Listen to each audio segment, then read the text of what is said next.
What happens when Doom's most trusted agents in Asia discover a traitor in their midst? Welcome back, comic fans! Today we're diving deep into Doom Division Number 2, where what starts as a simple mission to locate Sunfire's secret base becomes a masterclass in deception and betrayal. We've got underwater battles, robot sharks, peaceful protests, and a shocking revelation that'll leave you questioning everything. Get ready as we break down how Director Han's elite team discovers that not everyone is who they seem to be. Off the coast of Hokkaido, Japan, the calm waters hide deadly secrets as Mr. Enigma and Wave scan the horizon, their silhouettes stark against the setting sun. The air is thick with tension, you can practically taste it.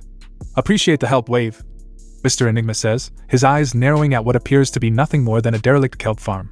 White Fox's intel had promised Sunfire's secret base, but all they can see is abandoned equipment swaying with the current. Wave notices her teammate, Mr. Enigma, is affected by seawater but handles freshwater well. He mentions his limitations, preferring rivers, rain, and soju, and recalls outdrinking some yangban in a past contest. The exchange is casual, but listen closely, this is crucial character development. Mr. Enigma is revealing his weakness to Wave, unaware that this information will soon become a weapon against him. Meanwhile, Taeguki soars above. Below him, Karma follows in a vehicle, maintaining communication with the team. Karma, what's the status on Mr. Enigma and Wave? Taeguki calls down, his voice carrying the authority of a leader who's made the difficult choice to work under Doom's new world order. No signs of emotional distress, they've got things under control. Karma reports, her powers detecting no unusual psychic patterns. Then, her voice softens with a question that reveals the underlying tension of the entire mission. You know, Taeguki, it's nice. Us all working together like this. You think Director Han really has no qualms about working with Doom? She gives the orders. We trust her to do what's right. Taeguki answers, but there's a hint of doubt beneath his confidence. He pivots the conversation, probing about Karma's history with Sunfire. I imagine there was trust between you and Sunfire when you both worked with the X-Men.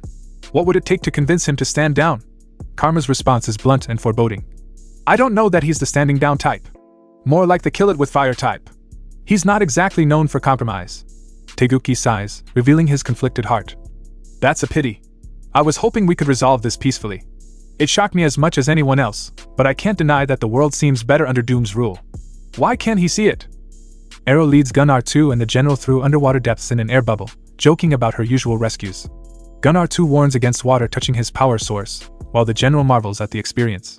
The group shares light-hearted banter about video games and board games before Arrow suddenly spots mysterious eyes watching them from the darkness.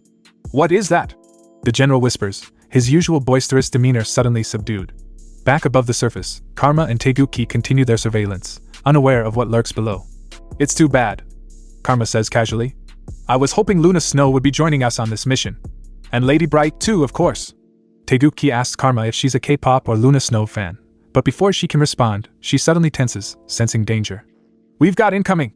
Arrow's frantic voice crackles through their comms as metal tentacles burst from the depths, shattering the silence and launching the mission into chaos.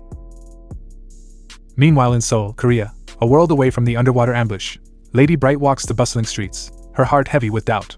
The city pulses with life around her, unchanged despite the world-altering shift in power. Lady Bright reflects on how the bustling city scene feels timeless, masking the reality of Doom's rule. She questions whether anything is truly wrong, wondering if her rebellion was a mistake. The scene flashes back to Director Han's office, the tension thick enough to cut with a knife. You know why I'm here, Lady Bright says quietly, her resignation hanging unspoken between them. Is there nothing I can say to change your mind? Director Han asks, her eyes betraying concern beneath her professional demeanor. Is there anything I can say to change yours? We both know the answer to that. As Lady Bright walks away from her former leader, regret colors her thoughts. If she'd argued a little harder, I might not have resigned. I missed the others already. While Lady Bright grapples with her doubts, Luna Snow rehearses alone until Lady Bright arrives. Luna expresses happiness at seeing her, then gently asks if tensions with Taeguki, over his past gang ties, led to her decision to leave. No, it wasn't that. It's Doom. Lady Bright's voice hardens, revealing the true cause of her departure. No matter what White Fox or Taeguki say, or how much the people think they're thriving under his regime, he wouldn't be the first tyrant to start his rule with sweet promises. You have to know it too, Luna. I'm not sure what I know. Except we can still do a lot of good together. Is that a line from one of your propaganda songs?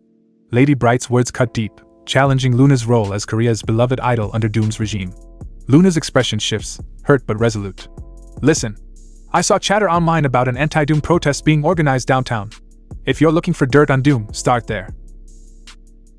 Back in Hokkaido, all hell breaks loose as Taeguki and Karma face off against the Chibicorp bot, its octopus-like form rising from the water with deadly intent. Looks like Sunfire stole more than just annoying little drums. Karma shouts as Teguki deflects a swinging tentacle with bone-crushing force. I can't possess a creature that's not organic, she admits, her powers useless against the mechanical monstrosity. No need, Karma. With a battle cry that echoes across the water, Teguki tears through the mechanical beast with raw power, metal shredding beneath his might. Whoa, Karma breathes, genuinely impressed by the display. We have to hurry and find Sunfire's base. Teguki surveys the wreckage with grim determination. There's no chance these bots haven't reported back to him. I'd rather avoid a welcoming committee, or giving Sunfire a chance to vanish. Amidst an attack by mechanical sharks, Mr. Enigma and Wave banter about their abilities and weaknesses, keeping their cool despite the danger. Mr. Enigma jokes about Sunfire upgrading to cute dragon robots, while Wave playfully suggests Kata's mythical Filipino creatures as a stealthier alternative. Their teamwork and humor shine even in the face of peril. On the surface, Mr. Enigma and Wave battle a giant robot shark, trading banter as Wave subtly hints at hidden motives. Meanwhile, deep underwater, Arrow's team fights off mechanical tentacles, with Gunnar 2 cracking jokes and the general offering tactical advice. Arrow reinforces their air shield before receiving an urgent message from Karma. They must regroup with the others immediately. The teams face robotic threats with humor, teamwork, and quick thinking. Meanwhile in Seoul, Lady Bright approaches the anti-Doom protest, her magical cards ready as she prepares for the worst. These aren't just angry citizens. This is an organized resistance that could be labeled enemies of the state under Doom's rule. Her thoughts race with dark possibilities. Luna claims the government plans to deal with this protest peacefully, but these aren't disinfected university students. Someone put serious thought into organizing this. The people behind a protest like this could be considered a serious threat to Doom. The shoes change, the fashions change, the governments change, but the outcome is always the same. I have to prevent this from ending in blood. She pulls out one of her magical cards, ready to intervene, but freezes at the scene unfolding before her. A protester confronts an armed guard, fury blazing in his eyes. If you think we're going to go easy on you, you collaborator son of a... And then something unexpected happens. The guard kneels, setting down his weapon in a gesture of peace. Mr. Cho, you used to be riot police, yes? So? You think that invalidates our calls? Ko's anger wavers, confusion creeping in. That's why I'm here. Because I know what I did back then. This time, I'm going to make the right choice. We've all done things we're not proud of. The guard's voice softens, humanity shining through the uniform. Please share your grievances, Mr. Cho. We can address them together. Lady Bright watches in disbelief, her expectations shattered. How can I not be glad for a peaceful resolution? Yet doubt lingers. Still, today's government may be better at hiding the evidence, but not good enough to stop a magician with the cards on her side. As she turns away, determined to find the truth behind Doom's regime, an elderly figure checks their phone in the shadows. A message from Director Han glows on the screen. Subject is likely continuing investigation. Keep tracking subject. Don't let yourself be seen. The plot thickens. Lady Bright is being watched by her former allies. Back at the supposed location of Sunfire's base, the Tiger Division team sweeps through an empty facility, confusion and frustration mounting with each empty room. No one's inside. Karma reports, her psychic senses detecting no presence. No one sentient anyway. Nothing on my sensors. Gunnar 2 confirms, his scanners coming up empty. Arrow checks the air currents, searching for any sign of life. Nothing. I hope we're not too late. Got to say, it's a treat getting this much superpowered advance warning. Mr. Enigma muses, his sarcasm masking growing suspicion. The general strokes his chin thoughtfully, his military mind analyzing the situation. Many robots, ample opportunity to transmit a warning or call for reinforcements. So where is Sunfire? Teguki's question hangs in the air, unanswered. Wave shifts uneasily, avoiding eye contact. Are we sure Director Han is reliable? We should have demanded an RSVP from Sunfire. Gunnar 2 quips, trying to lighten the mood. Watch the perimeter while I call HQ. Teguki activates his calm, frustration evident in his voice. Director, it's Teguki. Your prince is in another. Your intel's out of date. Lots of robots, but no sign of... Without warning, a massive tidal wave rears up behind them. Not a natural phenomenon, but a targeted attack. Get behind me! Arrow shouts, desperately trying to create a barrier. Watch out! Mr. Enigma warns Teguki, but it's too late. The wave crashes down with devastating force, engulfing them all in its crushing embrace. Wave's voice cuts through the chaos, revealing the betrayal that's been building since the mission began. We have a saying where I come from, your doom can strike at any time. Appropriate for those who choose to work with doom, don't you think? Teguki struggles against the crushing water, his lungs burning as he fights for air. Mr. Enigma, the only one still dry thanks to his powers, desperately surveys the scene, realizing too late the trap they've walked into. Can't do anything about the seawater. I have to use the wood. He gasps, reaching for the structural beams of the facility. But before he can act, His mind explodes with psychic pain as Karma's attack hits him full force. He crumples to the ground, realization dawning in his final moments of consciousness. You've been working for Sunfire all along. The last thing he sees before darkness claims him is Sunfire hovering above, flanked by Wave and Karma. The teammates they trusted now revealed as traitors, their betrayal burning hotter than any flame Sunfire could generate. The mission has failed. The team is fractured.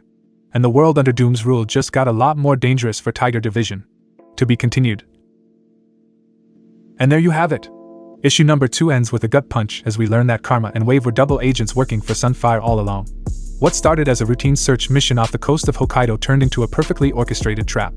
While Lady Bright investigated anti-Doom protests back in Seoul, unknowingly being tracked by Director Han's operatives, her former teammates walked right into an ambush. The issue closes with Mr. Enigma down, Taiguchi drowning, and the rest of the team at the mercy of Sunfire's forces. Will Lady Bright's investigation into Doom's regime lead her to the truth about what's happening to her former teammates? Can Taiguchi and the others survive this betrayal? And what are Sunfire's true plans?